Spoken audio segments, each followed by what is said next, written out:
My name is Jimmy Purdy, shop owner, master tech, transmission builder, and the host of the Gearbox Podcast. Here I talk with new and seasoned shop owners, as well as industry professionals about day-to-day operations within their own shops and all the failures and successes that come along the way.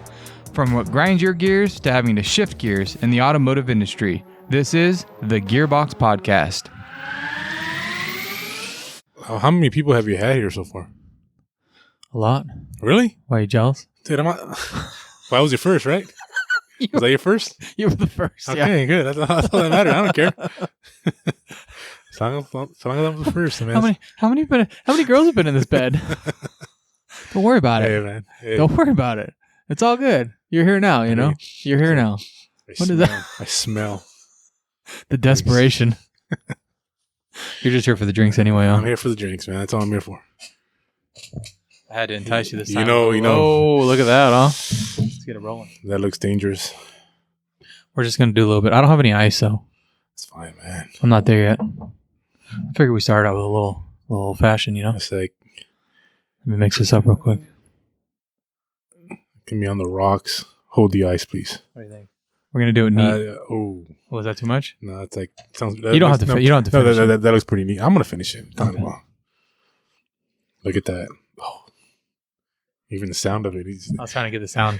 Did it pick it up? Did you hear it? I heard it. It was like, ooh. You want that one or that one? I take this one. Okay. Let me know what you think. Local place is pretty good. It's Costco special. Is that right? Oh, you know what? That's thinking good. It's not like warm because it's been cold lately, you know? Oh, so this is mixed. Yeah, it's already pre-mixed. Oh, ready to go. Yeah. No wonder. Yeah, old-fashioned in a bottle. Where'd you get this? Costco. Oh. Yeah, it's not bad, huh? Dude, that's... It's local, too. It's right here, slow stills. See, San Luis Obispo. What's it say on the top there?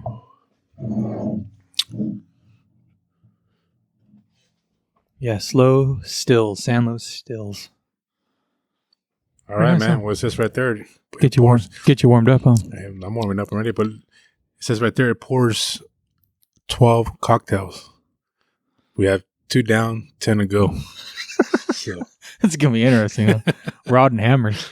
I like the name, huh? Rod and Hammers. Rod and Hammers. Oh, man. I gotta get your juices flowing. Tasty, huh? It's got a good bite to it. It does. It's not bad. It's not overpowering. It's just a little sweet. Perfect, sweet. Just a perfect. I didn't think you'd be into something like this. Why would you say that? Just your background. My skin color. Is that right? Yeah. Because of what? I don't have any tequila. I'm sorry. I didn't realize you'd be into whiskey. I'm versatile. I'm not your normal Mexican dude. That's all I like to hear. Well, what do we talk about now, huh? You know what's a good topic's going on right now? What's that? Hear? Everything. You right about that? You know? Firing a customer. You got any of those lately this year? You know, I can't say that I have, but I already had one this year. Did you? Yeah. I feel like the more money you make, or not the more money, but you know, the more, I don't know what you call it. You get more revenue through the door, right? You're not making more money, but you're making more money. Does that make sense? And so you get a little more selective. Your schedule gets, you know, and you can start picking and choosing what you want and who you want in the shop, and then you forget about the nuisances. Well, I mean, when you first started, right? Was that not like the hardest thing in the world to deal with? It was like the clients that like wanted to come to your shop, that is your shop now, but also not deal with like you. Like, they wanted to go there because it was the old owner, and it was like, well, I'm still gonna come here, but I don't want to deal with you. And you had to like fire these people, but not like fire them in a sense. It's like totally different than like having a bad like situation where you got to come in and be like, look, we provide a service that's no longer what you're looking for. What we provide is something that you're not looking. But it's like it was so much different than that in the beginning, wasn't it? Like, and you're hurting for work. Like you're just trying to get anybody, you know. You know, I think in my case, I think a lot of them fired themselves because, I think they say they self-correct or self-eject. Something, yeah, exactly. Something like that. Huh? So after a while, I stopped seeing them. Yeah. I mean, I wasn't going to change the way I did things just because certain customers got certain privileges from the previous owner. Yeah. I was like, well, he never charged me for that, or he never, you know, he did this for me for free or whatever. I said, well, it's not the case anymore. Yeah. So after that, I think a lot of people, stopped coming. Some of the old customers that I used to see quite a bit before stopped coming, which was fine with me. And I think a lot of it too was with the labor rate bumping up. Yeah. I think that also kind of cleaned up a lot of that too, where now a lot of the customers that I have now, I'm happy with. Right. I mean, I don't get no ifs or buts, or just, go ahead and do it. Yeah, you pay twice as much and you do half the work. Yeah. I mean, that's just, and it's hard. It's hard. I mean, it's easy to say now, but it's hard. Oh, it's like, hard. and we're still in the kind of the early years of it. I feel like 5-6 years is still pretty nuanced, and in the whole grand scheme of things, we're still kind of green around the. And then, what do you say? Green behind the ears? Is that what you say? Green behind the ears. Yeah. But you know what? Even I could see myself still having some of those habits that the previous owner had. Yeah. Where I'm still kind of catch myself doing the same thing he used to do. So now, my customers that I have now are going to think the same way. If once the day comes, I pass this on to somebody else, they're going to do things differently. Now my customers are going to be like, yeah, well, but is that the right thing to be doing? Like, when you buy a business, don't you want to like just turnkey it? I mean, I feel like that's my biggest learning turning point, or the biggest thing I've learned is like everything just needs to be processed. Everything just needs to be a process. Like, someone that is going to buy a business isn't going to buy an auto shop. Right. And not saying like they're not going to buy an auto shop, but they're buying a business. They don't care what the business is. Right. I mean, of course it matters because you got to look in the logistics of it. But I think like on the surface of it, if you're buying a business, you're buying it, the systems and the people and the revenue, obviously. And whether it's an auto shop or a bakery or Hooters, I don't know, whatever. Whatever turns money. No, whatever you're personally interested in, and as well as, but like, yeah, of course you're going to be interested in it and passionate about it, and that helps a lot too. But I just feel like you always want to set it up, like you said, to sell it. Right. And I think no matter what you do, I mean, you're always going to have those type of customers. Yeah. I mean, that's true. I think you just forget about them. You do. You don't like forget about them, but you definitely don't want to think about them, and you definitely don't want to change your entire operation over like the 5%. That's a big percent. Yeah, 2% of the people that are going to be like minor. That. Yeah, very minor. But but you do. You change your whole operation over this like one person. You know what? And it shouldn't. Like you're saying, it should be a process. Yeah. And no matter once that process is established, I think that goes for all customers. And because it happens too, when you're not there, they don't want to talk to anybody else. Yeah. They just want to, I'll come back tomorrow. Hey, I need to talk to him. Whatever, because they know what you're going to give them. And it shouldn't be the case. It should be where no matter who they talk to, it's going to be the same thing. Whether you talk to me, you talk to this guy, or the service writer, it's got to be the same. The standards. Yeah. Yeah. And it's not like that. And I think no matter what you do, that's going to be pretty hard to establish. Yeah. I mean, but it's possible. It's doable. There's plenty. I mean, we're kind of turning the curve a little bit on it. I think mostly because Leanne's is really good with the front, she's being able to, she's good at what she does. I mean, is it to the point where they only want to talk to her? No. If I walk in the shop, if I walk in the office, they obviously are like, hey, and then all of a sudden the conversation kind of directs towards me, and I got to kind of direct it back. Yep. And I think it's a little bit of that, like trying to understand or like make sure that, okay, everyone's doing what they need to do, you know, and I need to understand that this is the process. I have to step out of it. And it doesn't need to be my expertise or my explanation every time. It's like, this is what we do. Yep. And it's like, maybe it is one too many steps for most people. And I think when you say a standard like operating procedure, everyone gets kind of, I don't know, freaked out by it. And they're like, how do you do the same thing for every single car? And it's like, but it's not. We're just doing the same test. And sometimes it is maybe a little overzealous on some stuff. It comes in for, you know, some, like you're talking earlier when you came in, it was a misfire. Like, comes in for a misfire and you do the old swaptronics and a misfire is fixed and away it goes. And it's a quick cash flow, right? But that is not how the operating procedure for me would go. We would definitely take it step by step and charge every step along the way. Right. You know, we didn't do relative compression tests, right? And then we're going to do, you know, whether we go towards fuel or towards spark, that's going to determine on what the next hour and a half of advanced assessment, looking into fuel trims and looking into the mass airflow and doing a volumetric efficiency and just kind of checking all these boxes as we go down. Of course, checking the mechanical with a relative compression is step one, making sure the mechanical's good, but then moving through that process, and it's like, which way's the right way? You know, like I hear your story and I'm like, damn, that's like, then it's quick.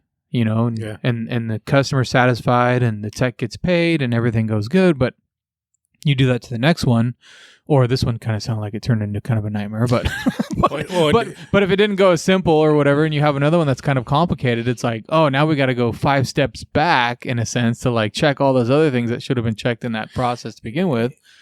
But then you're like, are you charging the client too much? Like, am I turning into that expensive shop where I'm like, man, I just paid $600 to get a fuel injector replaced. It's like $600 for an injector. It's like, well, the injector job was $200, but there was $400 of testing that was involved to condemn that injector. Right. And it's like, what's the right way here? You know, and you know, the perfect good example too. For example, just today, I mean, like I had this car, Ford Edge, that just normal. It's what at that time it seemed as pretty normal, simple, straightforward misfire. It had codes for misfire codes, certain cylinders, and the only thing that was odd about it was the fact that it had codes for coils.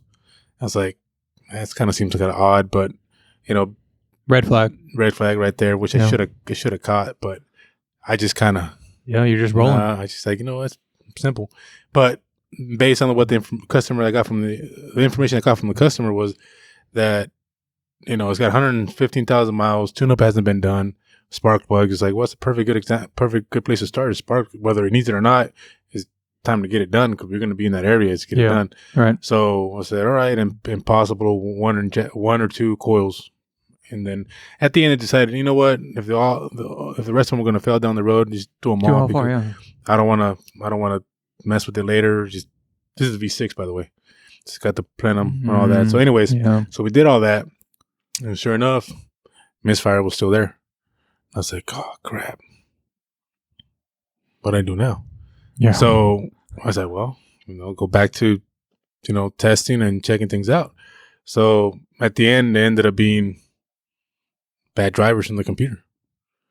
I was like, well, crap, how do you prepare for that? You mean even doing the testing is sometimes impossible just because you can't have the vehicle running without the plenum back on. Yeah.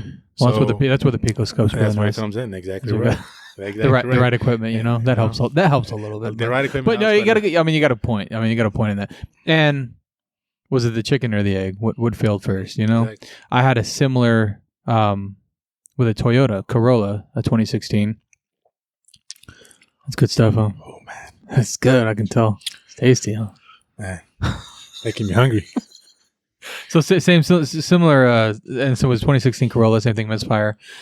Came from another shop. Similar shop we were talking earlier. But anyway, so they had done their whole swaptronics on it and swapped coils and whatnot. And this was a 1 in 4 misfire under load only. And it was really strange. It wasn't under a load specifically, but I'll get to that in a second. So, I mean, you could rev in the shop, power load it, take up a hill, it's fine. As soon as you get on the freeway, every single time you get on the freeway, right about 40 miles an hour, full power shutdown. Cylinder 4 misfire, about 1,000 counts. All of a sudden, full injector deactivation, dead miss. You could watch on the scan tool, everything shut down. So I go through fuel injector waveform coil, and this is the 4-wire coils. So you have the the injector T, injector D, whatever. You got to watch so I'm watching those both. The coil driver's saying fine, but as soon as it picks up that misfire, it's shutting the injectors down. I'm like, what? Injector's fine. The current ramp looks fine. It's like everything is testing out the way it's supposed to be. Pull the plugs out because I'm like, I don't understand what's going on here. Plugs look great. They're brand new. They were just replaced.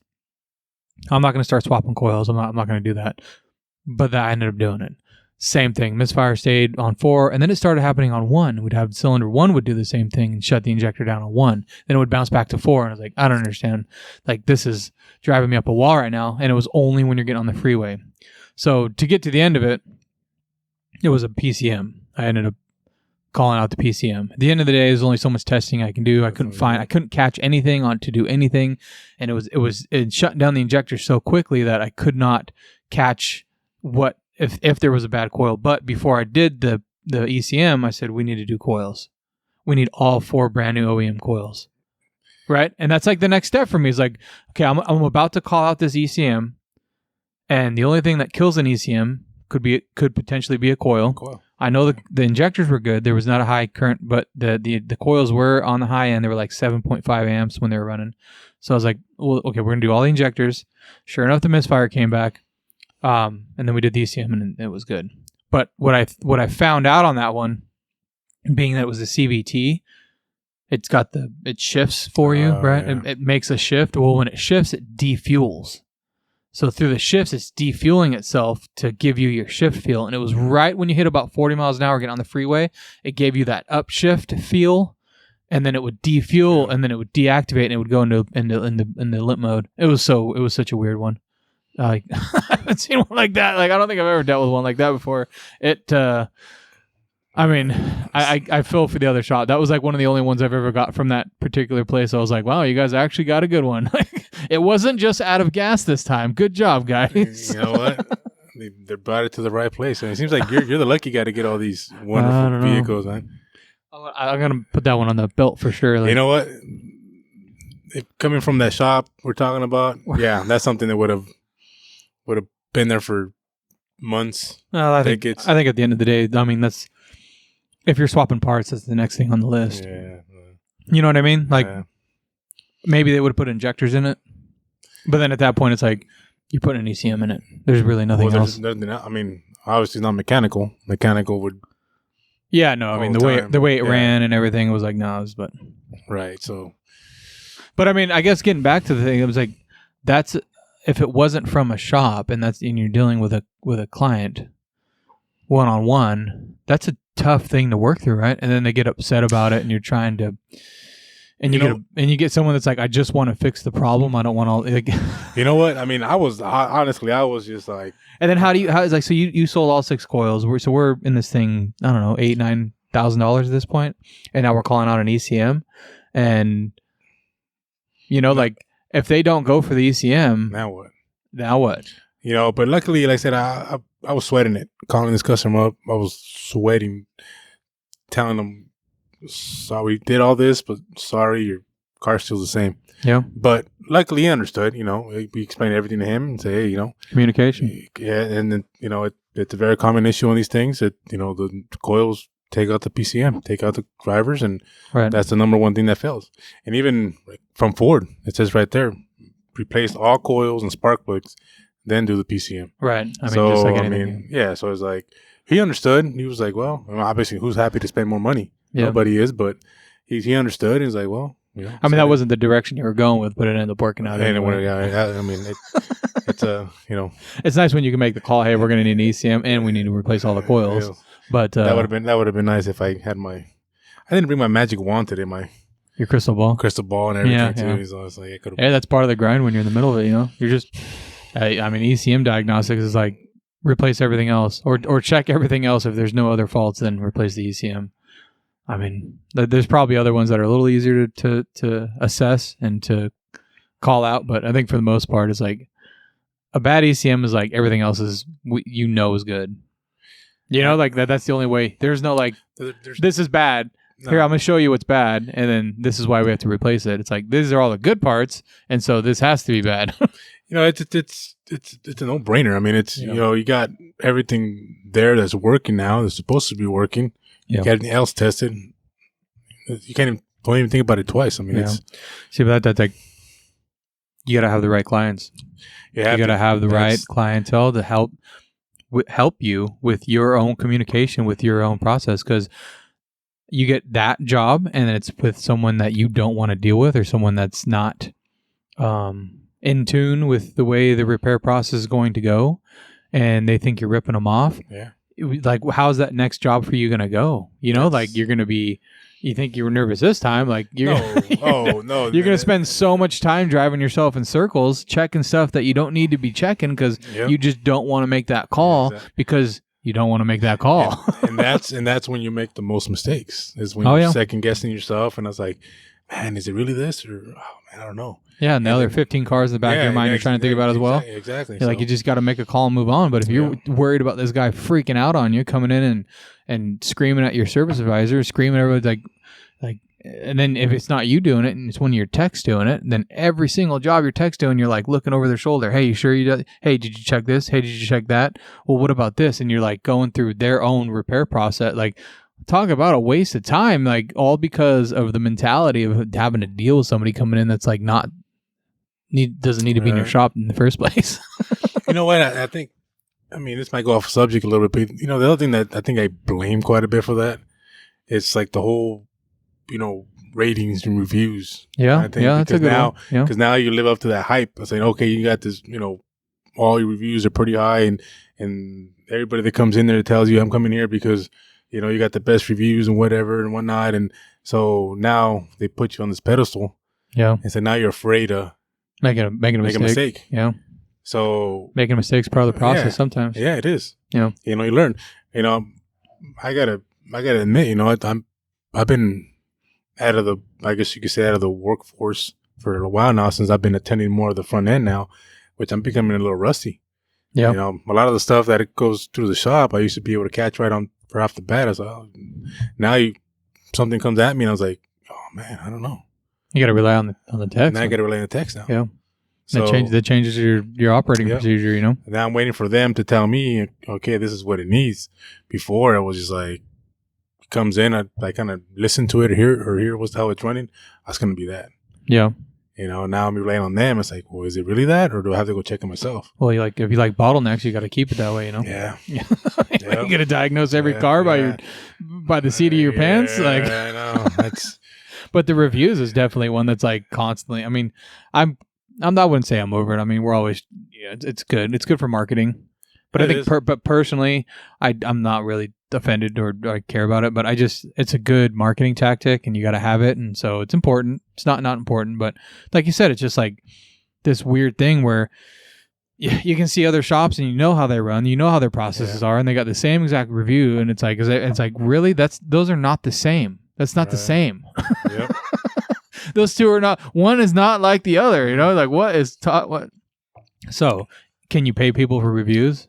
Yeah, you know, like, so does it really matter? But we're looking at it from our side of it, and it's like looking at it from a consumer or client standpoint. You got to have it. You got to have the high rating. You know, it's minimum. It's a minimum now. I guess it's the bar, and so when that bar starts going down, you're like.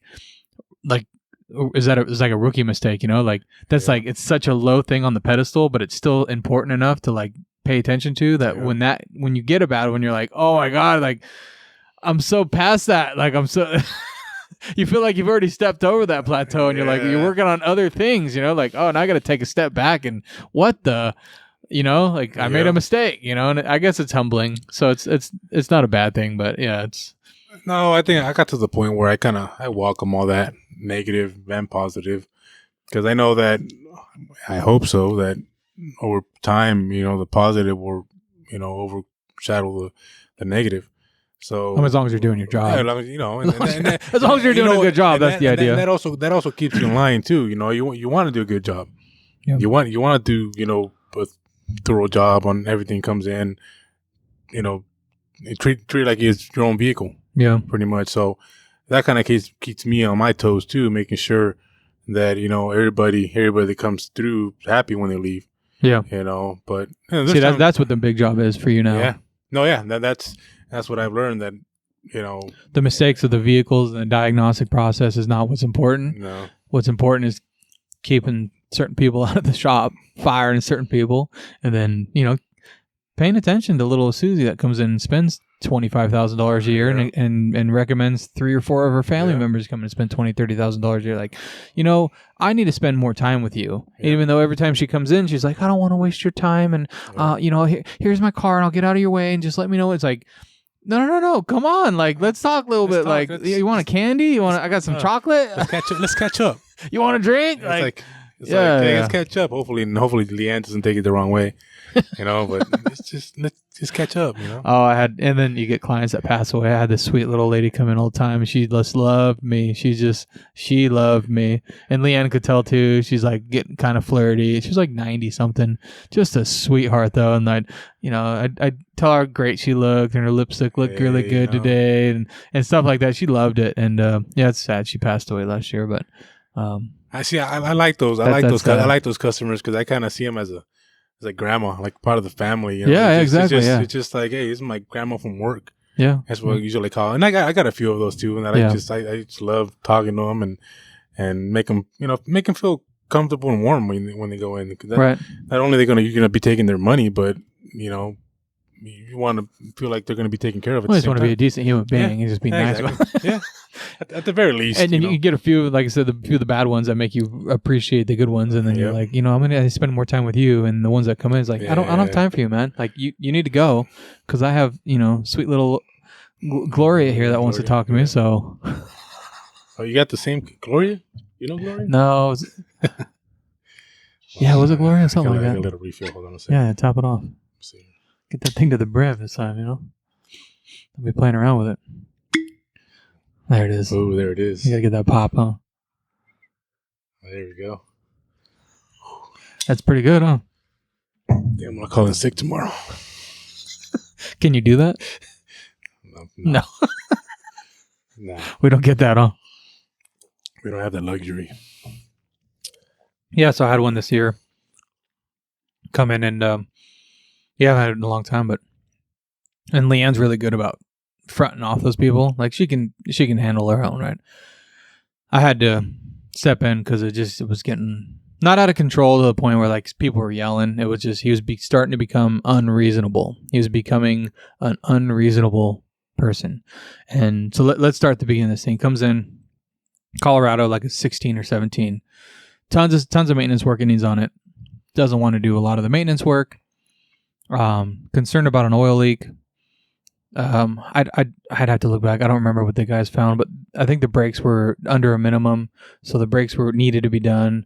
And I don't remember if there was a ball joint that was like way out, but anyway, we did some suspension work to it. Bottom line, and he came back, and the oil leak's still there.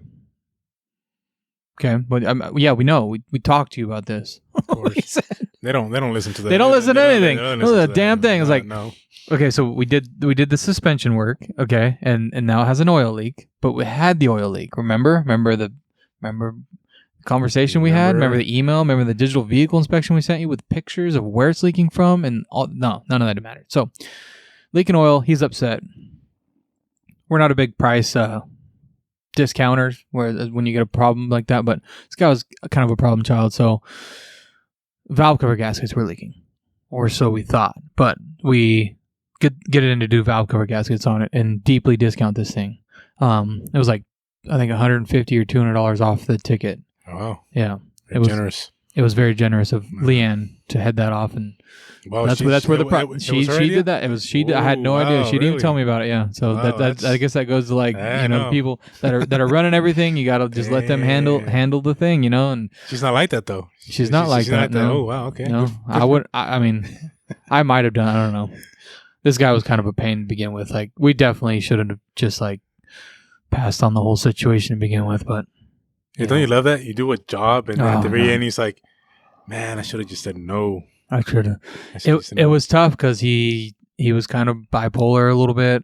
I mean, he was frustrated, but it's difficult to peg a client on being when they're frustrated because, when they lose their car, they're losing their freedom. Yeah. And so everyone's upset, and some of them get a little more upset than others, and some of them are in a bad place. And so he wasn't necessarily being unreasonable when he came in, and there was empathy for him. I think he got Leanne with a little bit of empathy, and he's a small business owner, and he already spent a certain amount of money, and whatever the emotional discount that she gave him, gave him.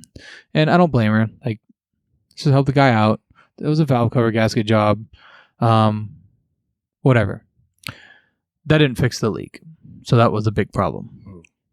Okay, so on these particular engines, there's a cam retainer plate that's under the valve cover gasket. I don't know if you've seen these before. So I don't think I've had the pleasure of taking ones off. No, it's like the 3.7 V6 or whatever it is, but it's got you have to pull the valve cover gasket, pull the camshafts, and then there's this retainer plate that sits down on top of the cylinder head.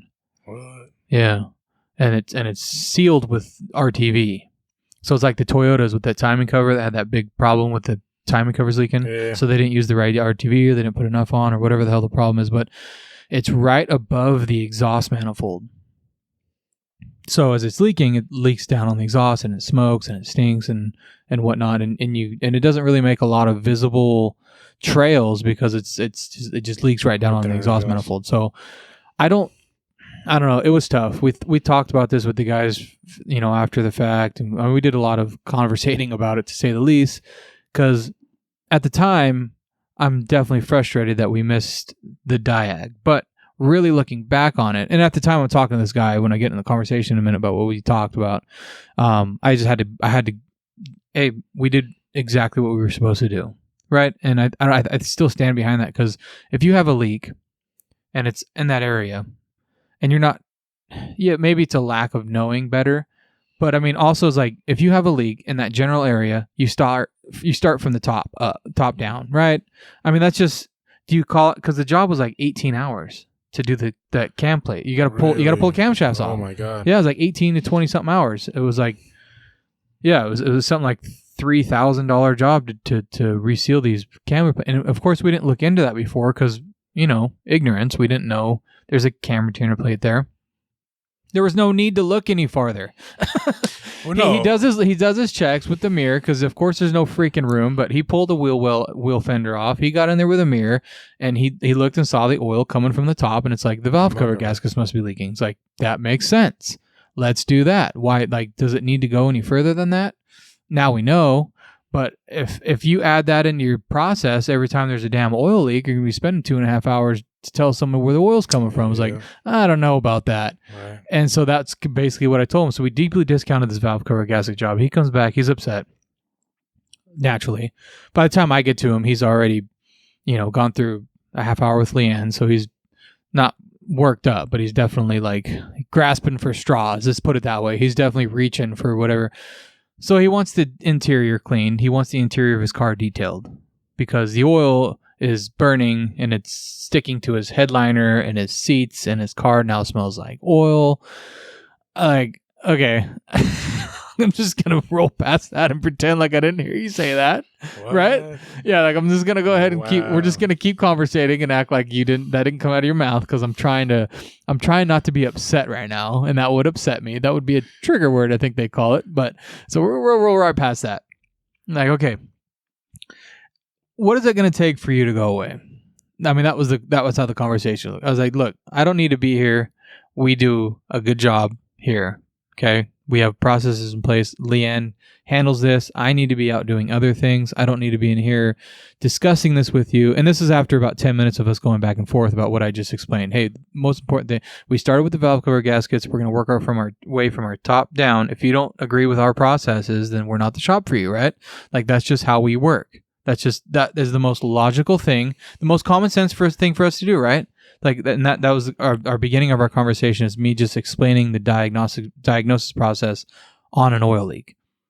Gravity works. If you drop something, it falls to the ground. So let's start with gravity. So let's go to the highest point and start sealing from the top down. I just hope it's the same process for every shop. That's our process. Yeah, I mean, I don't. What are you going to do? Pressure wash it 1,000 times? I mean, we have another leak here, and and yeah, we cleaned it and ran it for a little bit on the rack, and we could tell it's coming from the oil pan gasket. So, and it's because we didn't want to call out a rear main seal, and it would end up being oil. So, I mean, every situation is a little different for oil leaks, and every other process, but in this particular process, being that it was right above the exhaust manifold, as soon as you ran it long enough, it started smoking everywhere.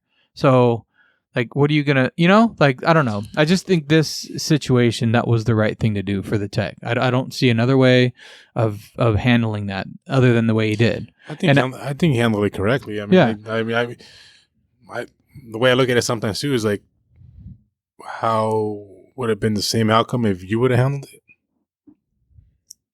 I mean, more than likely, yeah. Yeah. So, I mean, it's not. I mean, it's definitely him, and I have to, I guess, not change the shop depending on how he necessarily works, but he's the tech here at Shifting Gears Garage. Like, the way he does it is the way we operate, and I trust what he does. If I don't, then we're gonna have a conversation about it. But I have to stand behind what he does, and I did. I was like, hey, look, this is the way he did it, the way we do it, and that's how it was done. If you don't agree with that, we're not the shop for you. Like, bottom line. And at this point, I didn't know it was discounted. So I want to make that clear. Like, I had no idea that it was discounted. I didn't, up to this point in time, I figured he paid full price for a valve cover gasket job. Oh. So I'm feeling a little empathetic for him, but also, like, I'm not gonna, like, you know what I'm saying? Like, you're not gonna, you stand your ground, Right. If I did something wrong, I would have said it. But so we have the conversation, and it gets to the point, like, look, so I don't need to be here, right? Let's like move on with our lives here. What does it take for you to go away? Like, I mean, that's what I get to. When I get people like that, that's how I handle it. Like, what is it going to take for you to leave here today happy? That's it. Like, that's the bottom line. How much? How much do you need? Everybody wants money. When they're at that point in time, and you know who I'm talking about. There's certain clients out there, like, they don't want things from you. They just want stuff. And when he starts talking about detailing his truck, and then it gets to the point, he says, well, what if I'm driving down the road and it's leaking so much oil right onto the exhaust manifold? What if it catches on fire and burns my truck to the ground? Like, okay, now we're done. That's what I said. Like, we're done here now. Like, we're done. What do you mean? Like, I know what you're doing. And I don't appreciate it. Like, I'm not doing anything. I'm not insinuating that you would burn my truck to the ground. Like, I know you're not. Because we're done here now. Yeah, this is like 3 weeks ago. But yeah, it was crazy. It was like, after that, it was like, and it came down like, so what's it going to take for you to go away? So I look back and he's like, well, I'd like for you to give me my money back and then pay the dealership to fix what's really leaking. What? Like, holy moly, really? What? That's quite an ask there. Yeah, he wanted me to give his money back for the job that we did because it didn't fix his leak. And then he wanted us to pay the dealership to repair the actual leak. How does that make sense? How does that make sense? I mean, I'm telling you, I started this by telling you he was being unreasonable. And so I did not escalate to the point where I was yelling or screaming, but I definitely lost all empathy for him at that point in time. It was like, yeah, we're not doing, like, no. Like, so, no, I wouldn't say that because I still helped him out in the end because I needed to pay. I knew I needed to pay to get rid of this guy. Like, I knew it was going to turn into, like, I need to pay to fire this guy. You know what I mean? Like, this is going to cost me money to get him out of my shop without getting a bad review. Yeah, like, that was like, that's the bottom line. Back of my head, I was like, I want to get this guy, like, I want to, like, drag him out right now. Like, I think I just, like, get out right now. But I was like, in the back of my mind, I don't need a bad review over this. Yeah. You know? That's what I'm talking about. At the very end, that's in the back of your mind is when you have customers like that, is like, the last thing you want is a bad review. Right. But, yeah, I mean, at the very least, okay. I mean, for me, I would have been, okay, you know what? You're right about that. Let me pay you what you paid me. At that time, did you even find out that it was discounted? No. So I saw it was discounted. Yeah, so it's a win-win for you right there. So he says, and this is like the night before of us realizing there's a cam plate underneath the valve cover gasket. Us, like, me and actually everybody in the shop, we all, like, we're on the computer and we're like, oh, check that out. We got a whole diagram, breakdown of the engine. Oh, that makes sense. Like, that's where it's leaking from. I was like, that, okay. Like, that's got to be where it's at, And so we're like, yeah, that's where it's leaking. Like, obviously. And he's like, if you guys couldn't fix it the first time, how can I trust that you're going to do it like right the second time? And you're quoting me like $3,000 for this repair, and how am I supposed to know it's going to not ever leak oil again? I'm like, okay, look, it's not never going to leak oil again. And as soon as he said that, I had to change it again. I was so guaranteed in myself that we were going to fix that particular leak. And then he says, how do I know the engine's never going to leak any oil again? It's like, that's not what we're doing here. That's not what I'm doing. Like, you just like have your way of like with words here, bud. Like, no, and that's I found myself that I had to be very careful, especially with oil leaks. That's one of the things I've been dealing with quite a bit lately. It's once I figure out a leak. And I tell them straight up, it's like, I'm going to fix a leak. This leak doesn't mean that it's the leak. You can have more leaks.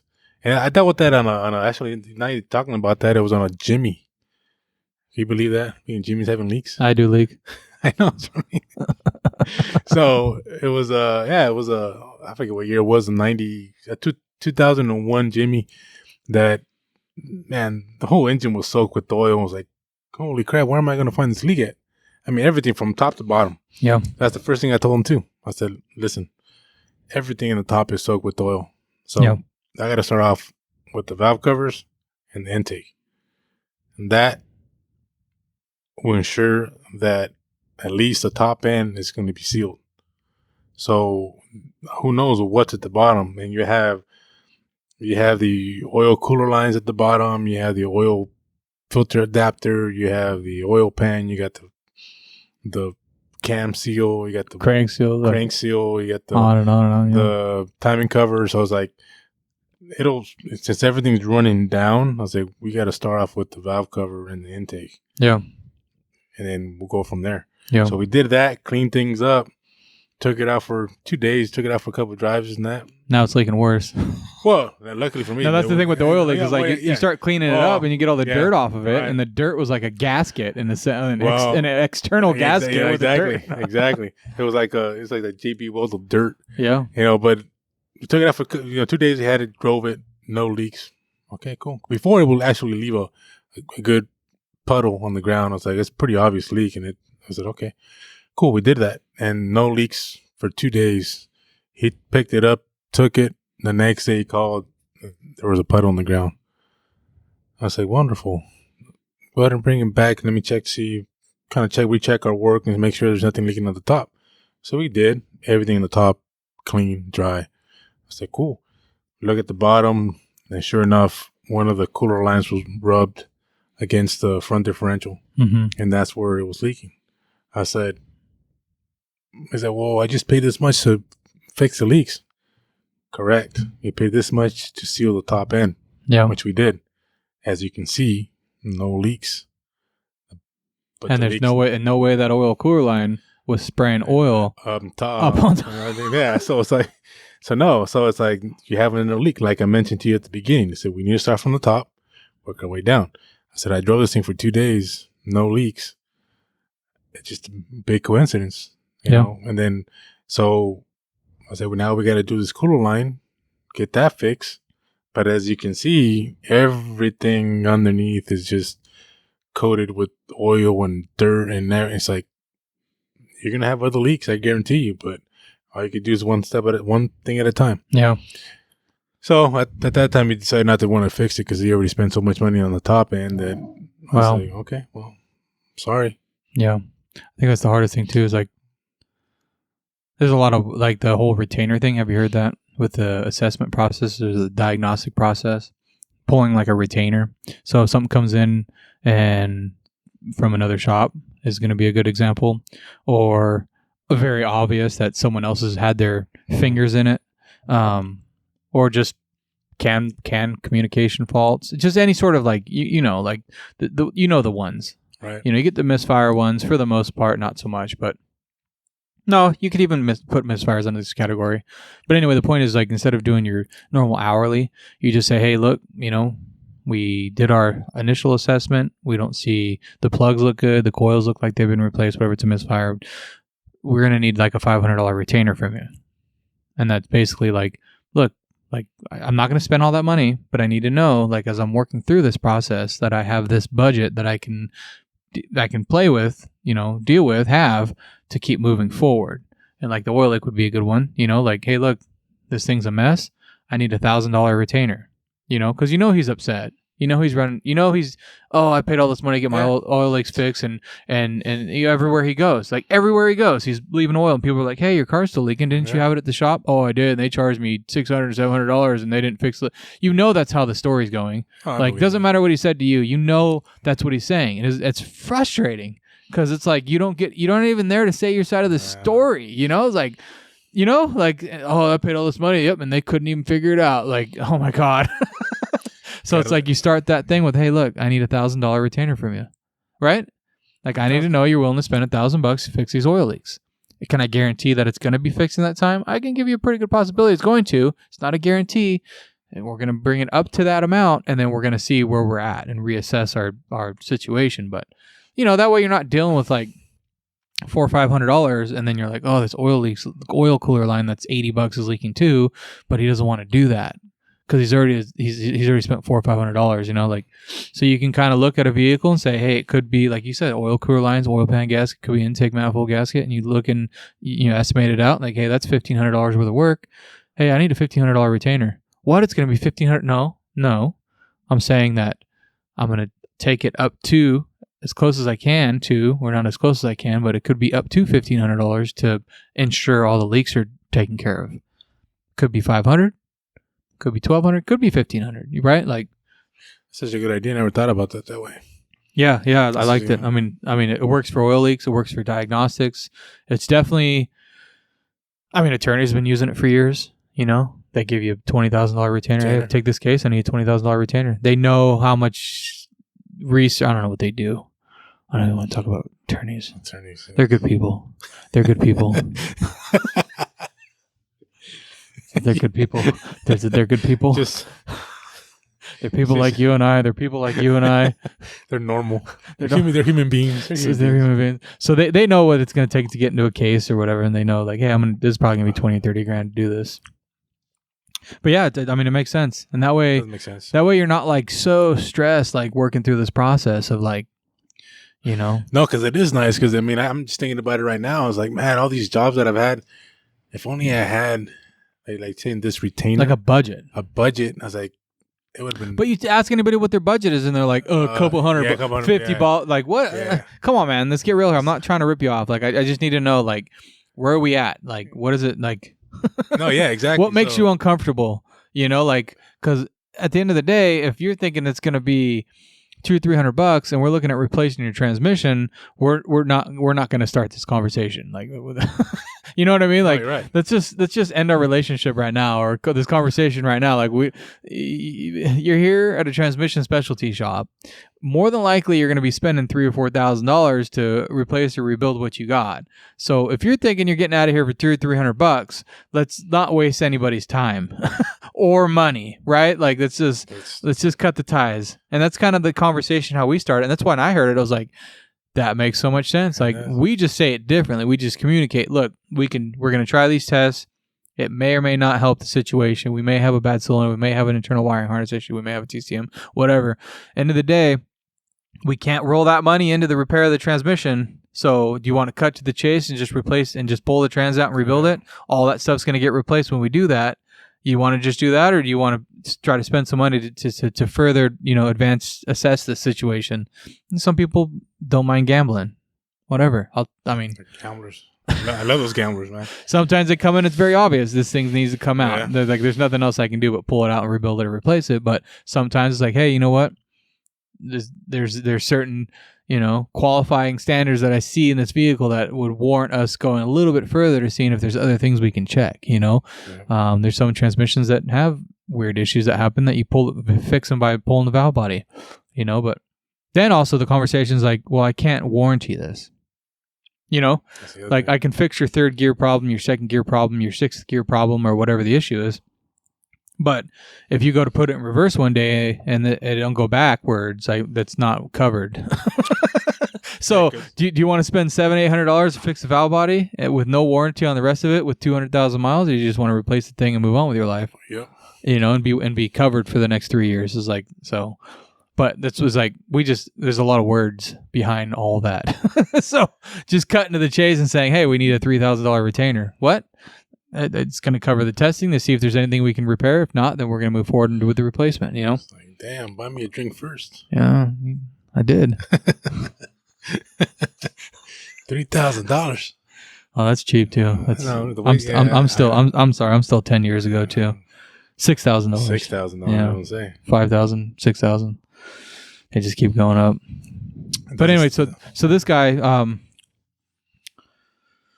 so basically at the end of it, it's like he wanted me to pay the dealer to do the repair, and I was like, no, look, what I'll do is I will gladly pay for the assessment at the Chevy dealership here. And I told him go Paso Chevy Borjon, but I was like, whatever one you want to go to, I'll pay their assessment fee, and I guarantee the leak. Like I guarantee they're gonna say it's the same thing. It's the same thing, right? Agree, yeah. Like I'll pay for their assessment if you don't think if we called it out right, you know, like to back up our assessment, take it there. I'll pay for the assessment, call it a day. He liked the sound of that. But then he didn't want to pay for the repair. Still, he still did not want to pay for the repair. No, and come to find out, he's already been at the Chevy dealership, and they gave him the boot. So that basically was what it was. He couldn't go back to the dealership because they already. So that we called after the fact to let them know, hey, this guy's coming down to you, and his name is, yeah, he's in our blacklist. Yeah, he's already been blacklisted. Like, I see. So this is after the whole situation of found out the guy can't even go back to the dealership. Okay. So now you're the only option right there. Yeah, but I didn't know that at the time. He knew that, so it was like it was kind of weird. He didn't like, I'll do that, but I don't want them to do the repair. And I was like, I want you guys to do the repair because and he like try to like give me the flattery thing, and of course I'm like biting it a little bit. I'm like, oh okay, but come to find out, he just can't go back to the dealer. So it was just a bunch of bullshit anyway. But yeah, so yeah, he was all over the place with this thing. But then it was like, so basically what I'm going to do here, we're not paying the dealership for this stuff. If you want us to do it, it's $2,500. Okay, and I basically talked him down. I was like, look, and it kind of like got to the point where we're both kind of like on the same page. I think what it was is I basically fired him. You can't come. I don't want to do work for you. You're going to the dealership. He realized he can't go to the dealership. I'm his last option. And so he reined it in real quick. Got me believing that he really liked me. Got me believing a lot of stuff. And I was like, look, all right. So we'll do it. It's going to be $2,600. And what I'll do is I'll take the $500 and I'll take it off the bill. So it's going to be like $2,200 to do this job. I was like, I'll just take it off the top of the job we're doing, get your money back, and we'll do the job. But we're only going to warranty the leak that on the whatever the conversation was after that. It was like, we were both like, okay, that's fine, whatever. Okay, cool. Well, let me know. He leaves, and then that was about the time I realized that the valve cover gasket had been discounted, and so I'm like pulling up this estimate, and I'm like, okay, let me look up your history and discount what we did on the valve cover gasket. I didn't know it was $500. I was like, let me just go ahead and discount this, and I already told him like, look, we'll do it. Let me just discount your job. And I go and I look, see it's like $500 for these. And it was like a $900 or whatever, it was $800 like estimate, and then like knocked the $300 off. It was like $200 and something that was knocked off. Man. And I'm already like over this guy. I'm exhausted. I'm like, I haven't dealt with this like in a long time. I was like, I don't want to do, like, oh my God, how do I change this site now? Like, so we'll take the $500 off your estimate here. It looks like it was, and I'm like looking at Leanne, like it looks like it's $500, right? Is that right? We 500? That's what we're taking off because that's what he paid for valve cover gaskets. Am I? You know what I mean? So I was like, okay, so it looks like your bill is going to be $2,200. Which at that point I'm like, well, that kind of works because I don't have to give him. Like that much off of his job, but at the same time, I was like, well, it kind of worked out because at least if it was $900, you would have done right, and that's so that basically like kind of was like, okay, so I don't have to take $1,000 out, but then it was also like, but I already lost the money, like it's already gone, so, yeah, and so I was like, look, just we'll reschedule this. We're not gonna do this today. It's gonna be probably 2 weeks from today. I'm definitely not like jumping on this thing anytime soon. Go ahead and leave. And then, I talked to Leanne after that. I'm like, what's with the 500? He's like, yeah, I already dealt with him. And I was like, that's the only way I could make him happy. I was like, yeah, go ahead and call him at the end of the day and let him know that we're not doing this. She's like, oh yeah, there's no way I was going to schedule that. She already heard me say it. She's like, no, I was not going to reschedule him. It was already a no for me. I'm like, yeah. She's like, I figured you just did that to end the conversation. I was like, I guess I kind of did. Like, because it was just not going anywhere. And it was like, all right, well, here's what I was like, yeah, just go ahead and tell him we'll credit him back his $500 and see ya. Good luck. So yeah, she did. So she called him back. She called him. Yeah, called him at the end of the day. He's like, look, we talked it over, and you're just you're unreasonable. You're not. We're not aligning. Our what we do is not what you're looking for. And then what you say, you've already expressed how uncomfortable you are with our prior repairs, and we don't feel comfortable moving forward with any more repairs. So this is gonna be the end of the. Man, I gotta take some classes from her, man. Damn, that's pretty good. I thought it was pretty good. I mean, we talked about it a little bit. It was mostly she basically took the reins, but that was like the gist of it. Like this, if he's uncomfortable with what we do, right. Already, like there's no way, like, and that's what I told him at the beginning of the conversation. Was like, you already have your mind up. Yeah. He's like, what? I'm like, you already have your mind made up. You don't want to hear my explanation about how we do our oil leak checks or whatever. Like your mind's already made up. You already know. Yeah. You want us to give you all this stuff. Like you're not even here to have a conversation with me. No. You're here to talk at me and tell me what you want. Like that's not going to happen. It's not being reasonable. Yeah. No. Once you get to that point, you're better off. Yeah. Cutting ties. And because from that point on, no matter what, even if they come back for another repair in the back of their mind, they're going to say, well, are they going to do it right? I don't even think it's that. I don't even think it's like, I think it's just the manipulation. Like they just, it's like, you find the manager somewhere and he gives you a discount. Like you go back to that place looking for the manager for your discount. Yeah. And it's not even about like doing it right or wrong. It's just, if you throw a temper tantrum, you're going to get your cookie or, like it's just like a child, like it just, and you can't break that mindset because it's them. And they know it too. Oh yeah. I mean, obviously good example. I mean, they kicked them from the dealership. So probably to try to do the same thing. It didn't work. Yeah. So, I don't like. It's just. So make sure. What's his name? Make sure. Give it to me after.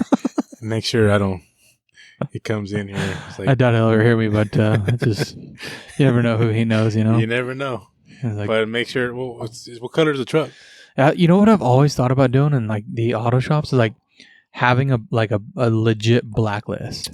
That would be awesome. That would be awesome. Like the Yelp for shop owners for awesome. Bad customers, Like that'd be awesome, You could just like put a last name in it. Like this guy's getting kind of weird today. Put his last name in, and all of a sudden it's like, bloop, like and I'm like blacklisted from 15 places. I'm like, across the United States.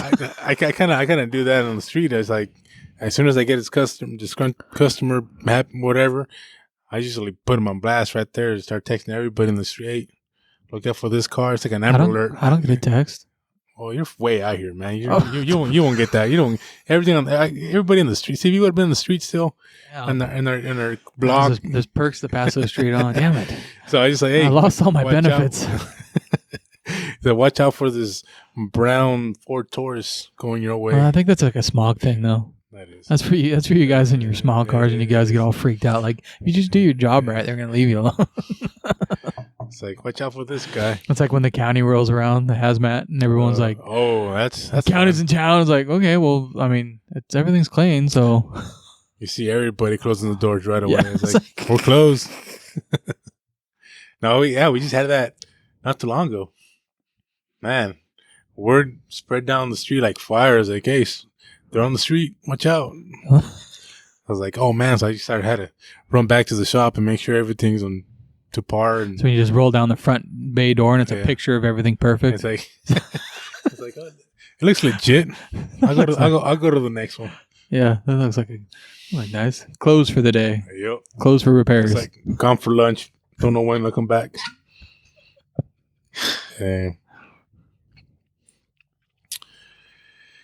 Yeah, you gotta love those customers. I don't know. I mean, it's just amazing how just those few stick in your mind, and how much I enjoy now versus how petrifyingly terrifying it was. No, that's dramatic. I think it was way too dramatic. It was different. In the beginnings, I mean, like when you first start, because you want every job, you want everybody to be happy. You always hear you can't make everybody happy, but your shop's going to be the one that makes everybody happy, right? Like you're going to be the exception. You're going to be able to take these guys and you're going to turn their, it's like, you just think you can fix everybody and anything, you know? That was for me anyway. And it was like, that's what I thought too. Yeah, you're right. Like that's the mentality. That is the mentality. Like I it's like, this is, yeah.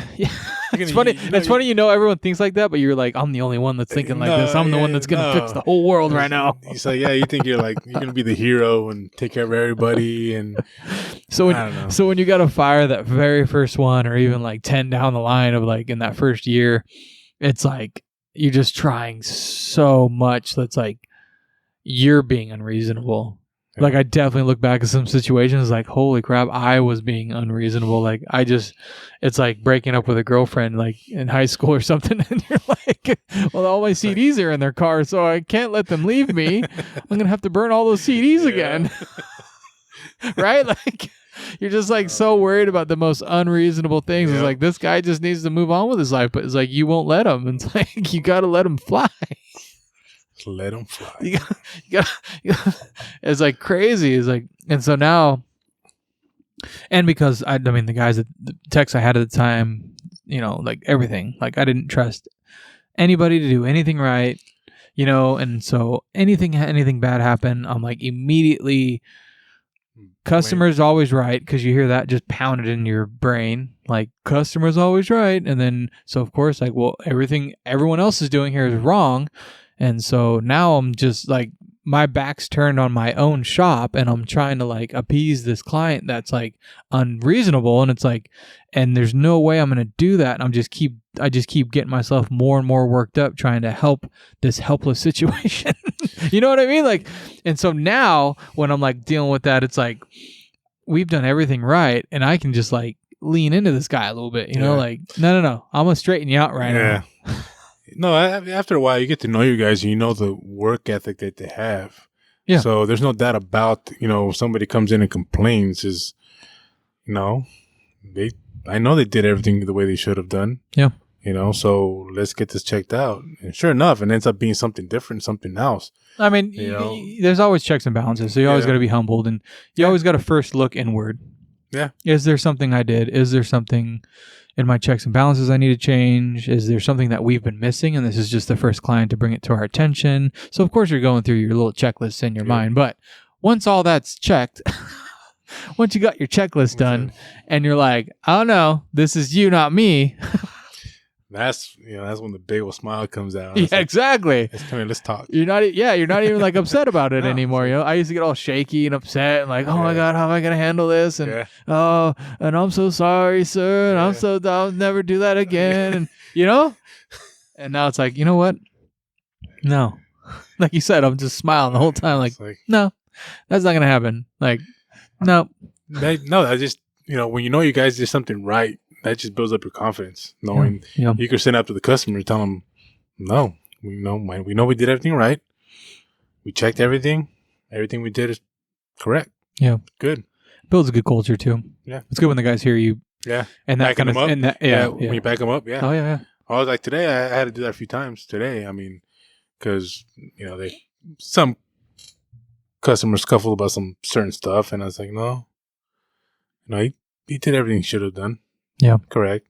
So, but it also comes, it goes the way you talk to them too. I mean, if you're pretty straight up and rude about it, then they're going to be all on the defensive side. But for the most part, I think I'm pretty laid back when it comes down. I mean, there's got to be certain to push me to the edge, to that line. I don't even know what that looks like. I know. That's what I mean. Nobody's seen that. No, not yet. But it's coming. It's coming out, right? I can feel it. I mean, it's coming out. I mean, it's very rare when that other side comes out, and when it does, man, it's some people. There's only a few selective people that have seen it, and it's like they just kind of. Do you take your glasses off? I don't know. You know what? I black out. I don't even know. I don't even know. I just like I don't know if I do take it or what. I don't know. But I just, it's like, oh man. You get down on all fours or what? I don't I don't. I don't turn green. I don't know what I do. I don't know what happens, but it takes that certain person to get you to that point, but Yeah, I mean, they call it emotional discounting for a reason, get all worked up for no damn reason at all. Yeah. And it's like, you know about it. You just can't help it, but I think building that culture and like trusting what everyone's doing and knowing that everyone's doing what you want them to do. Well, not what you want them to do, what they need to do. It just turns into like just a formula. Yeah. It's like a nice mixed drink, Exactly the one we're having right now. It's like, no. Beautiful.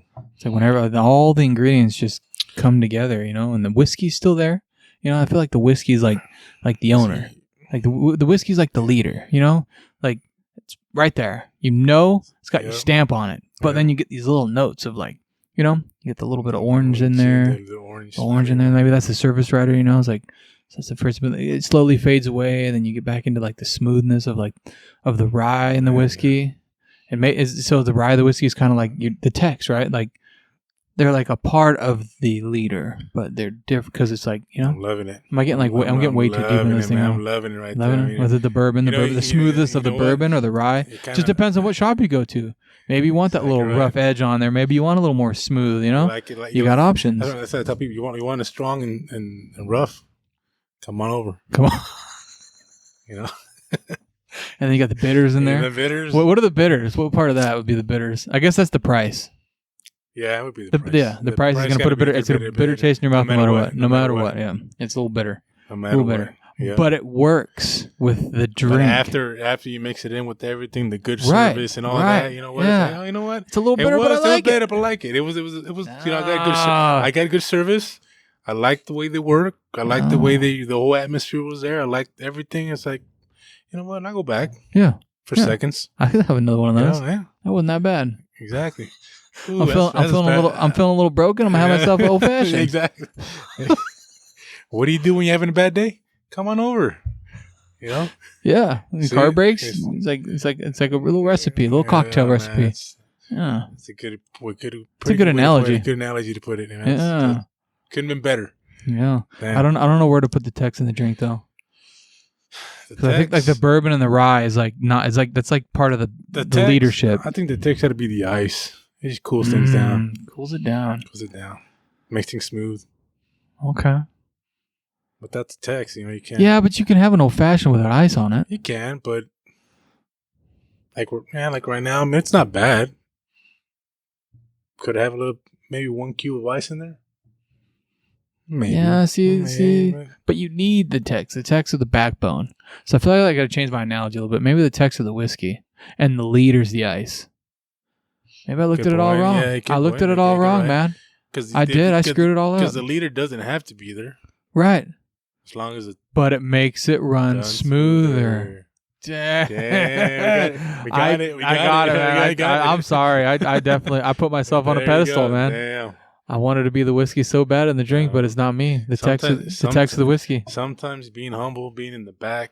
Right. And you got texts that are a little rough. You got texts a little smooth. So you got the bourbon, you got your rye. Like, that's it right there. That's it. Damn. I can't believe I did that. See what happens? I did. When you have a little bit of drink. I know. I got all cocky and stuff. Damn it. I'm working on it, though. As you can tell, in the last 5 minutes, I worked on it. See that? It takes time. It takes time, but I'm working on myself. Everything gets better with time. I got to humble myself a little bit, Be humble. Yeah. And you got the leaders on the big ice, the small ice, all that stuff. So that makes sense. I like the sound of that. You could be they make that that crystal looking ice cube, whatever. The clear one? Yeah, you can have. Do you know how to make a clear one? No, I don't. You don't? No. It's like a trick to it or something. I'm not that sophisticated. I'm not there yet. I think I have a feeling the more I hang out with you, the more I don't know how to do that. I have the little mold. I tried that. I tried it with the sphere. Yeah. Didn't work? Maybe once or twice, but it didn't work all the time. But it gives it the look though. It's like, man, that does look sexy. Yeah, I like the square ones. The square ones are nice. You gotta go with the square ones. But even better, the diamond looking one. Ooh. Yeah. I love it. So what do you think about talking about? We'll keep it on the topic of upset clients, because I don't know why. I guess it's just working right now. It's flowing. So what do you think about when they say that you need to pay for something? Like in that instance where I need to pay to have another shop fix what I missed.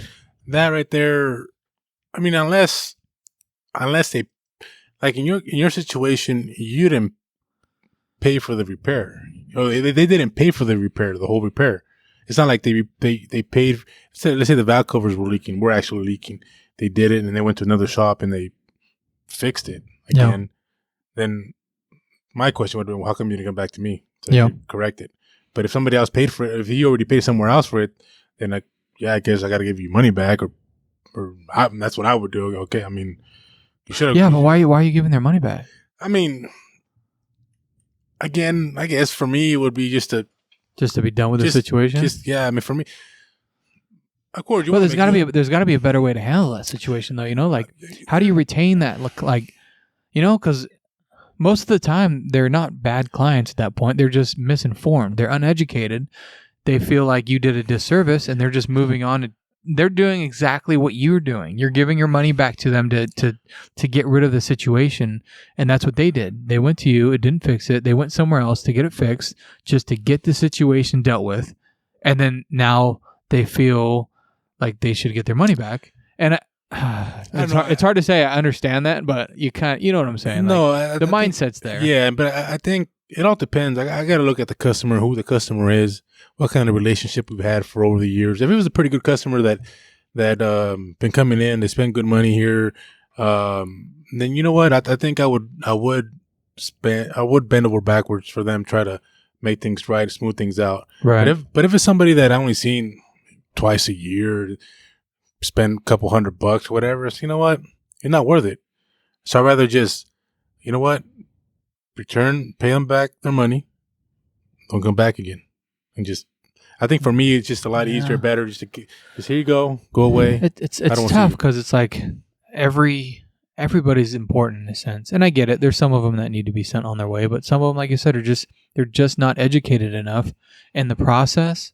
And so for me, I definitely look internally and just like, did we not follow up enough? Should we be following up on every repair? Like, hey, like just wanted to make sure that fix it. But does that like open up like you're not confident enough in what you're doing? So you're like every time you're doing a repair, like, hey, this guy texts me like every time he do they know what they're doing? No, I thought about that too, and I was like, I wanted to implement that, but then that's the first thing that came to my mind is like, if I do that, that just kind of makes them kind of second guess the work. It's like, are they checking up just because to make sure it's not still leaking? Did they leave something loose? Or let something loose? Or, did they find a part on their toolbox when they left? Yeah, exactly. Yeah. So I'm just like, man, I don't think that's a good idea. Maybe I shouldn't do that. Yeah. But at the same time, you're just following up and checking up and say, hey, just making sure everything's all good.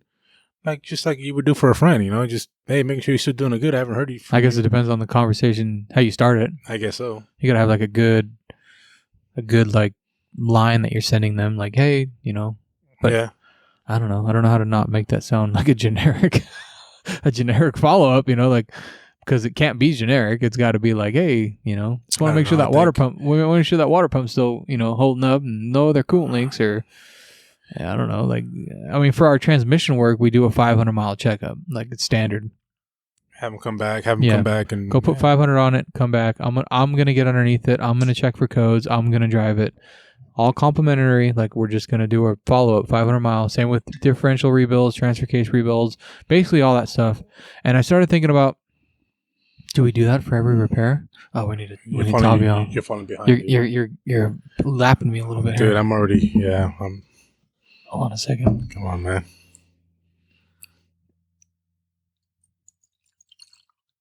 Makes you want to go pee. Sound of it, man. Sounds good, though, huh?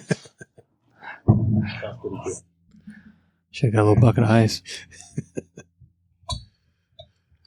I think that would have sounded good. A little clink clink. Little clink clink on the mics. Yeah. Clink clink. Rory. I have no idea. Totally lost that one now. I think the next surfing, I think I'm gonna lose my mind already. I ain't gonna remember anything, so you better hurry up, man. I start asking questions because So the standard. So it's like basically taking the 500-mile checkup and kind of like blanketing that across all repairs. But that's insane. Yeah. That's insane. You're going to spend. It'll come to a point where you're spending half the day on people following back up for a 500-mile check for every damn repair. Like, so I don't know. It's like in this industry, it's like you have your repairs that need to be followed up on, but how do you make that into a standard operating procedure for the next service advisor coming in? Because obviously you could sit there and look at every ticket that's going out the door. Okay, that one, flag that one. Okay, flag that one. Then you'll just put those in your 500-mile check pile, and then you got your checks that you need to come. But it's like, how do you couldn't involve that, Yeah. Not without a really, really talented, knowledgeable service provider. But if you have that, put that guy out in the shop. Yeah, I know. if he knows that stuff, he should be out in the shop working, turning wrenches. Unless you're lucky enough to have a retired one or something like that. Do you have a SOP? For almost everything. Do you? Yeah. Wow. That's one of the things I've been...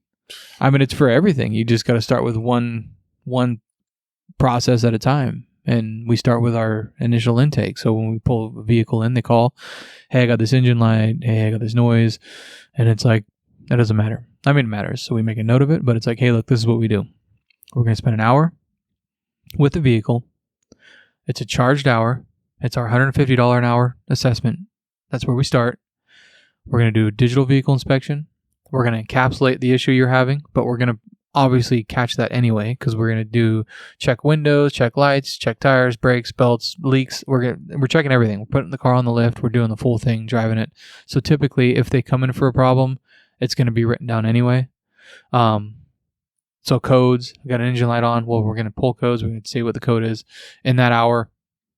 We're just going to get a full rundown, and then Leanne or I will spend time writing up estimates for all the things that we saw.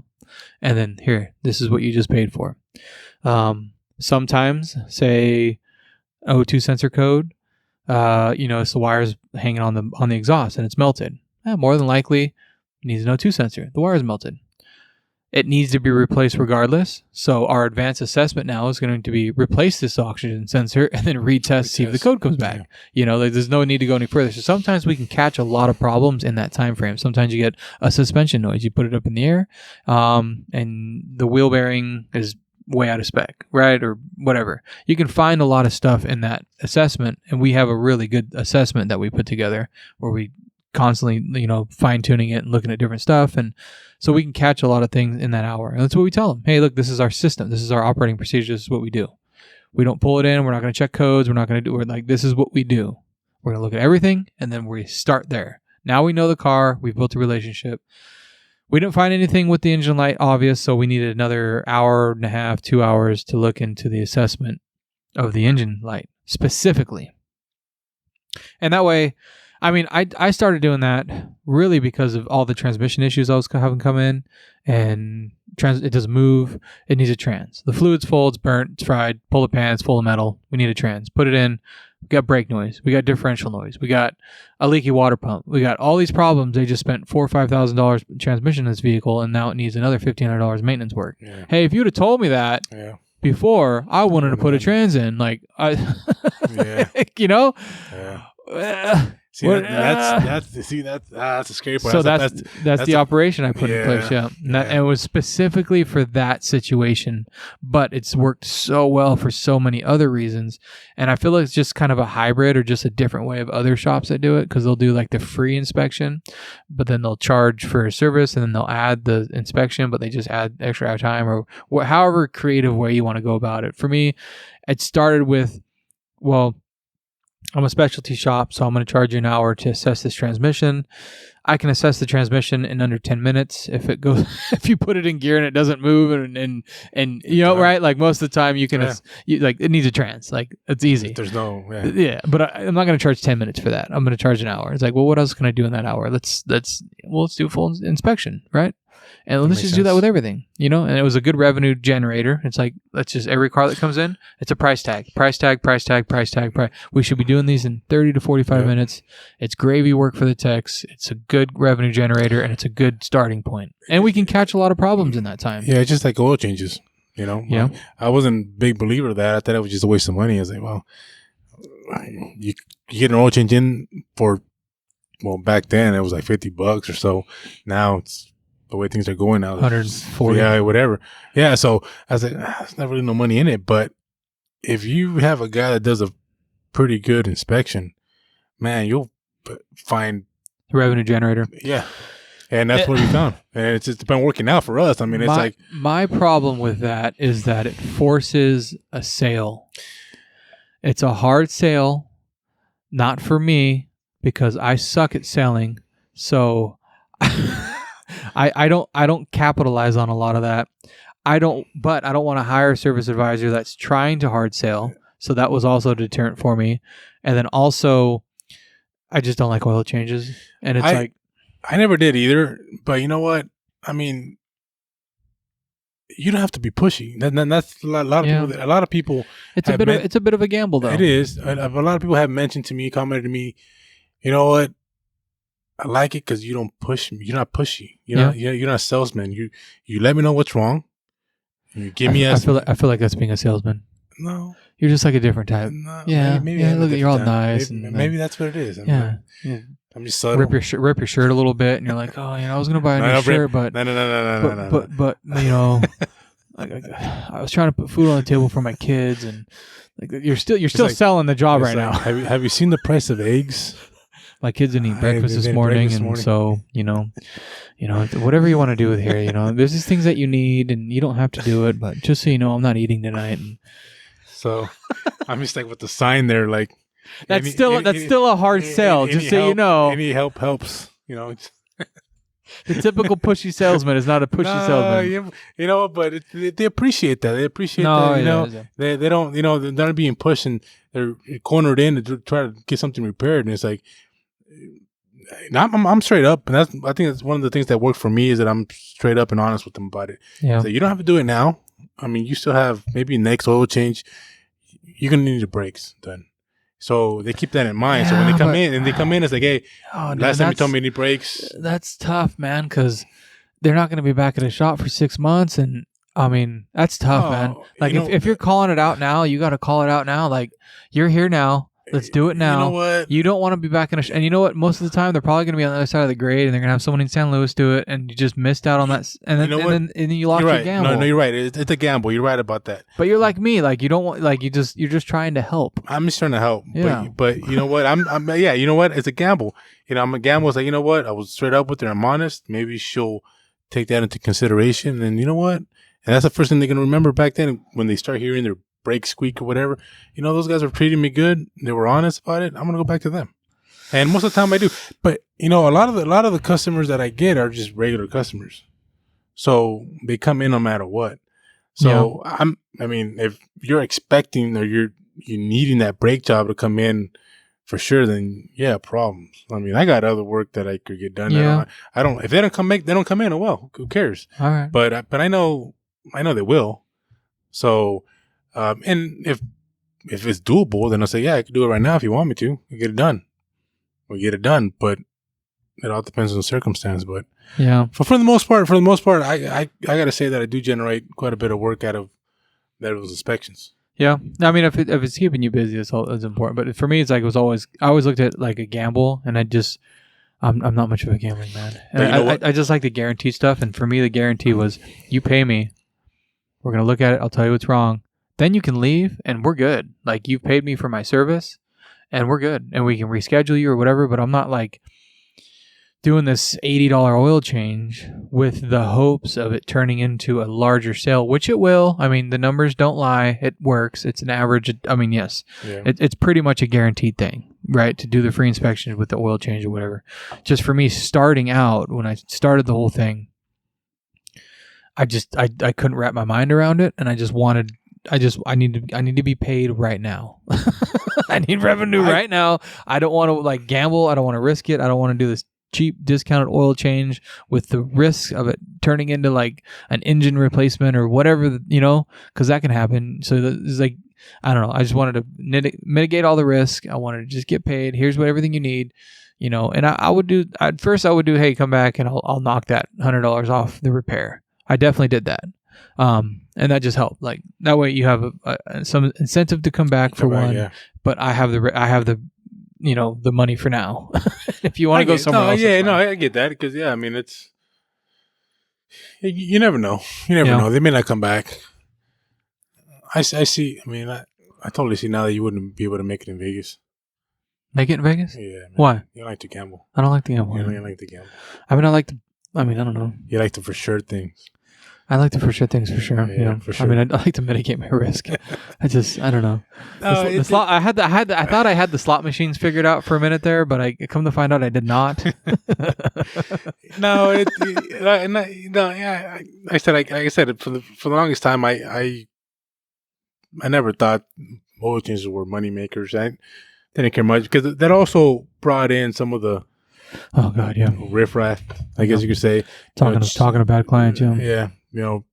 Cheap oil changes, whatever. So I was like, and so that's when I decided, you know what, if I'm pretty close to what some of these other oil change facilities are, then yeah, I'm going to get all these people that just want the oil change and that's it. They don't want nothing else. So that's what I decided, you know what, I got guys that I'm paying, $40 an hour doing oil changes. How is that a winner? Right. It's not.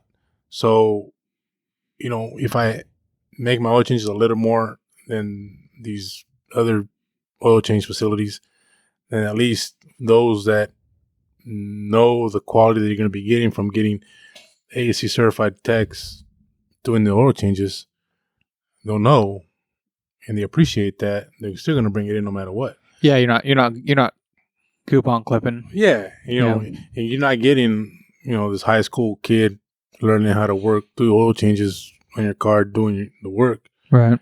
So that kind of helped quite a bit because, even though our oil changes are a little higher than most places, that doesn't stop them from coming in. They still continue coming in and we do a full inspection on it. And, hey, you need filters, you need, belt, you need brakes, you need that. For the most part, go ahead and do it. Go ahead and do it. The 300% rule. Yeah. 300% rule. Exactly right. You remember that? Oh, I know it. I live it. Yeah. Oh, you live it. Okay. Ain't no secret. Ain't no secrets here. No, there isn't. You act like you think I don't know, but I know. I was trying to up you. You're not gonna beat my IARO. I know. I was trying. I went for it. I tried it, and I guess it didn't work. So okay. I got too many transmissions, man. It just like bumps up. The gross of the gross profit is not too good, but keeps the averages high, so that's good. Yeah, I think I was having a little bit of trouble with that lately with the gross profit and stuff like that, and I started doing that the matrix. Oh, okay. And I've noticed a bit of a difference there. I wasn't a big believer of that either. You don't like the matrix? I didn't believe in that. Well, how's your matrix work though? You ran the Napa tracks, right? I didn't do that. You know what? I don't have it set up yet because I don't. What do you use? I got the Napa tracks, but but I got a cheat sheet that I have right there on the counter that I kind of look. Okay. You put them in manually? Yeah. That's wicked, man. I'm sorry, man. That's wicked. I'm sorry. No, I feel bad for you. I feel horrible, man. No, you shouldn't feel bad. I feel bad for you. That's why I didn't want to bring it up. I was just like, man, I'm still in the Stone Age, man. Oh man, wait till you see shopware. Oh really? Oh dude. Oh man. I do Mitchell, right, and it's got a parts matrix in it, and so it does like you can put the percentage in, and you can have it tiered, right? So every price break you change. So Shopware comes out with one, and they're all cloud based. Have you seen Shopware? I don't think I've looked into it yet. Oh, okay. I pushed against it a little bit, but once I got a good demo on it, it was like night and day. And they got this parts matrix. It's crazy. It's cloud based, and it's an AI platform. Really? Yeah. And so it literally will, as you going through the month, it changes your gross profit to help meet your goal. Really? Yeah. And then it stays that way.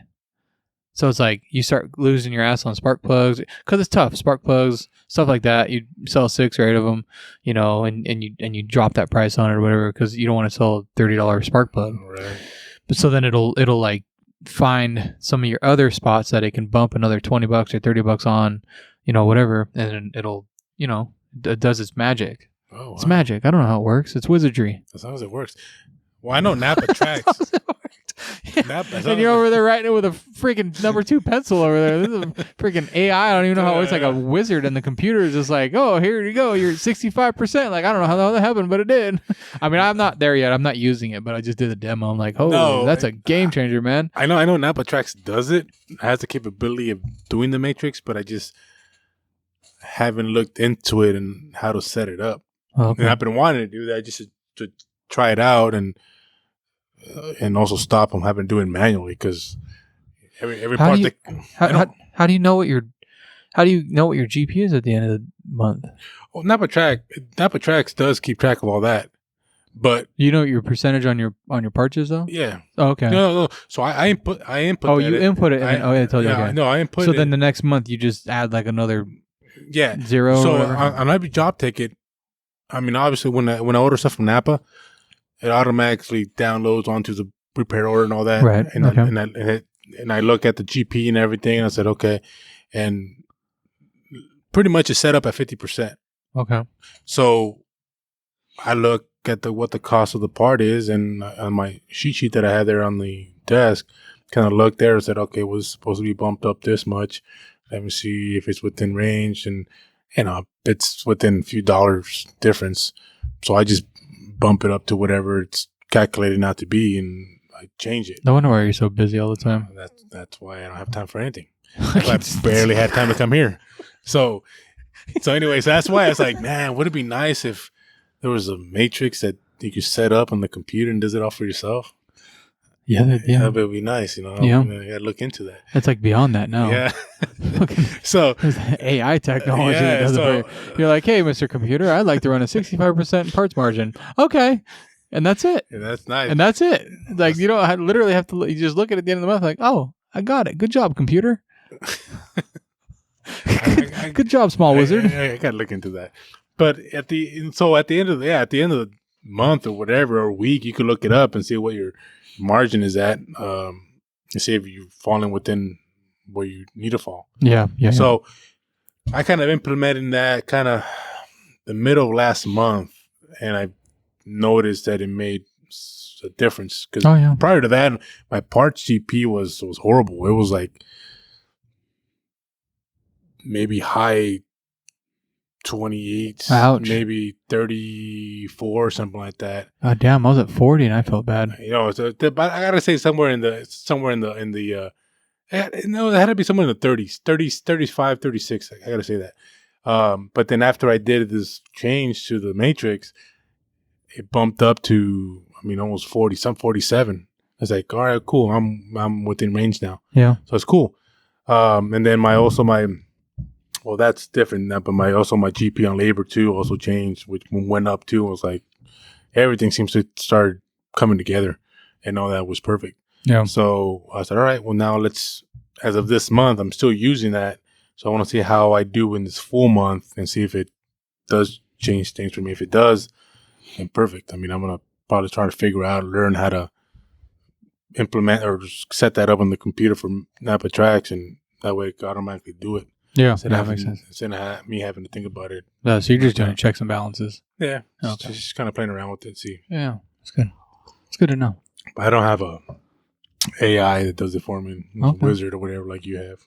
I don't have it. I told you I didn't have it. I said I was looking into it. Oh, I thought. Well, No. I said I don't have it. You have the capabilities. If you have it right there in your doorstep, you just need to invite them in. You have the same capability. You need to invite them in. Just invite them in. Say, hey, you can do the same thing. You know. I could. But. I mean, I don't know. I don't know if I don't know if I want to change my system. And then that's the other thing too. And that's the other thing too is like I'm afraid of that changing the system, and then what if I don't like it? But no, I think I will. I mean, it's working. I'm seeing the difference, and it's whatever works for you. You know, it works out. So, I mean, Yeah, with Mitchell, it's just a tiered matrix. So you just say $0 to $10, or 0 to 20, or 0 to 50, whatever, and just like I want that at 120%, and 20 to 50 at 90% or whatever, and then you just averages out. So the pain in the ass thing about that is that sometimes you do a lot of transmissions, a lot of big parts, a lot of big ticket items, and then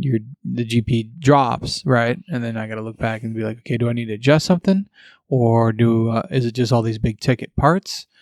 And that's a pain because it's just one more thing that I don't need to do, right? Like it's just one more thing I don't need to worry about. Like, so then you start changing stuff around, and then your spark plugs start coming out at $30 a piece, and you're like, oh my god! Then you got to go back and manually adjust those because you can't sell spark plugs at $30 a piece. So it's like this. You can, but if you're pretty good at sales. I mean, if you're pretty good at salesman, I mean, have you over there? Yeah. I mean, you could probably sell it. I just gotta blink my eyes and then just. I could see that. Just take your glasses down. Okay, let me take them down a little bit. I'm buttoning my shirt a little bit, and it's like. Rico Suave in there. It's like. Start doing the cha-cha. It's like, hey. Do the little salsa move you do. Whatever it takes to make the sell, man.